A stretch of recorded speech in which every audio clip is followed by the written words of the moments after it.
ಯಾರಿಗಾದರೂ ನನ್ನನ್ನ ಹಿಂಬಾಲಿಸಲು ಮನಸ್ಸಿದ್ದರೆ ಅಂತವನು ತನ್ನನ್ನು ತಾನೇ ಪರಿತ್ಯಜಿಸಿ ತನ್ನ ಶಿಲುಬೆಯನ್ನು ಅನುದಿನವೂ ಹೊತ್ತುಕೊಂಡು ನನ್ನನ್ನ ಹಿಂಬಾಲಿಸಲಿ. ಲೂಕನು ಬರೆದಂತ ಶುಭ ಸಂದೇಶ 9ನೇ ಅಧ್ಯಾಯ 23ನೇ ವಾಕ್ಯ.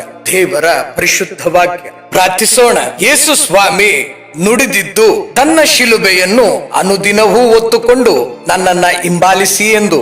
ಆದರೆ ನಾವಿಂದು ಚಿನ್ನದ, ಲೋಹದ ಅಥವಾ ಮರದ ಶಿಲುಬೆಗಳನ್ನ ನಮ್ಮ ಕೊರಳಿನಲ್ಲಿ ಹೊತ್ತುಕೊಂಡು ಪ್ರತಿದಿನ ಓಡಾಡುತ್ತಿದ್ದೇವೆ. ಅಥವಾ ಗುಡ್ ಫ್ರೈಡೆ, ಶುಭ ಶುಕ್ರವಾರದ ದಿನದಂದು ಶಿಲುಬೆ ಹಾದಿಯ ಸಮಯದಲ್ಲಿ ದೊಡ್ಡ ಭಾರವಾದ ಮರದ ಶಿಲುಬೆಯನ್ನು ಹೊತ್ತು ಜನರ ಮುಂದೆ ನಾವು ತೋರಿಕೆಯನ್ನ ತೋರಿಸುತ್ತಿದ್ದೇವೆ. ಇವು ಯಾವುವು ಯೇಸು ಸ್ವಾಮಿ ನುಡಿದಂತವುಗಳಲ್ಲ.